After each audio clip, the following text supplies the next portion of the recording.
Hello everyone. So in this video, I'm going to be explaining how to make circle models with polyatomic ions. In my first video, I introduced sort of figuring out how many of each there need to be to go together. But sometimes people look at all these formulas and they say, Mr. Masura, that looks like somebody spelled alphabet soup on my math homework. So I'm going to show you how to, what these really mean, how to draw circle models that go along with the formulas.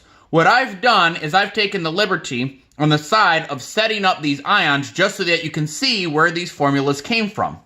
That's what they come from. But one of the things that you should be able to do is look at the formula and be able to figure out how many atoms of each kind you have in that molecule.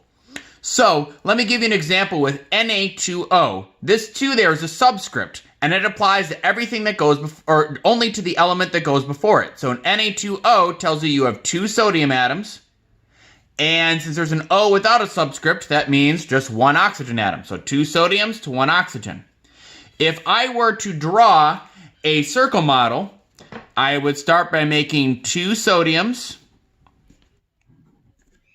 and then 1 oxygen, and then I would make sure that they're connected because this is all one big molecule. That's what Na2O would look like. Now let's take a look at one of those polyatomic ones. Ca parentheses NO3 close parentheses 2. What a mess. Well, what does it mean? It means you have 1 calcium atom bonded to 2 groups. Now, since S2 is after the parentheses, it says you have double or 2 groups of whatever is in before it, whatever in the parentheses. If we just have a single, no parentheses, that 2 would only apply to the element before it. But if we have parentheses, that means that 2 doubles whatever is in those parentheses, the whole group, right? We have 1 calcium with 2 groups of NO3, and each group has 1 nitrogen and 3 oxygen atoms. Now, sometimes students say, well, wait a minute, aren't there 3 nitrogens? And I'd say no. Remember, subscripts only apply to the element before them. If we had 3 nitrogens in each group, it would say N3O3, right? And you can tell that these are separate elements because both letters are capital. It's one of those small but important differences. So let me show you what this would look like. If I take these off, we would first make 1 calcium, so Ca.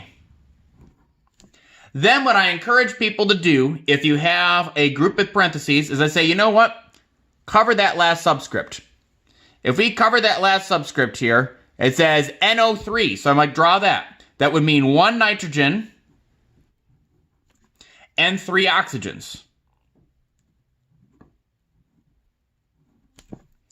So that's calcium, a nitrogen, and 3 oxygens. And then we connect them all together. But this 2 here says we have 2 groups of NO3. So I would make another set of NO3. All right, 1 nitrogen and 3 oxygens. And if we connect them all together now we have the correct molecule. We have 1 calcium atom bonded to 2 groups of NO3. So what I tell people to do is I say, look, cover up this last subscript, draw the group, and then in your molecule, copy that groups as many times as that last subscript tells you. Follow those instructions, and there's no way you could mess it up. Let's try one more.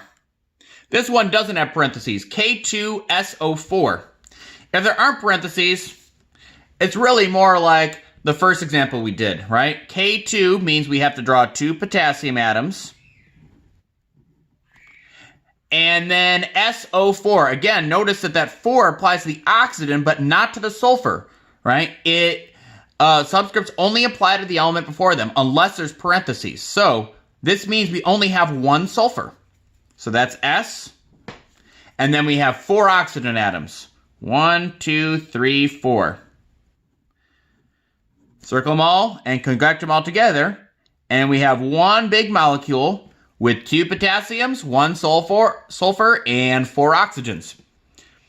Draw it like that, and it's so easy to do. One last one.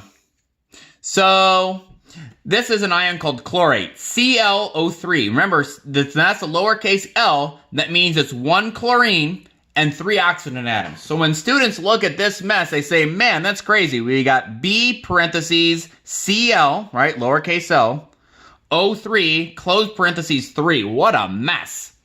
Well, let's take that apart, right? You've got one boron atom bonded to 3 groups, each group having 1 chlorine and 3 oxygens. So, I'm going to follow my advice from the first example I did with the polyatomic ion. I'll say, well, let's start with drawing our boron.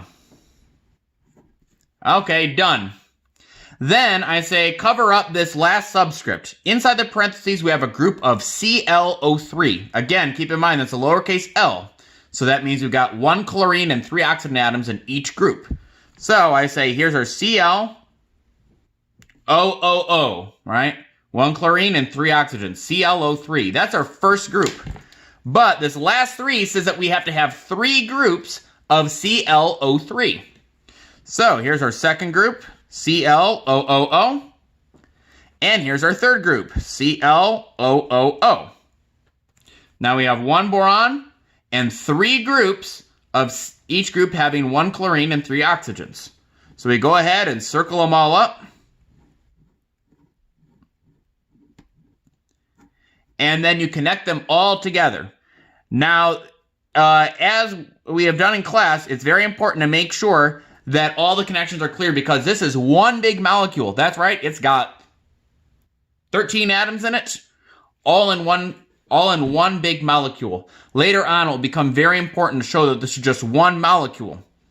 All right, so hopefully from this, you have a better idea of how to go from a formula with parentheses into a circle model that represents that same molecule.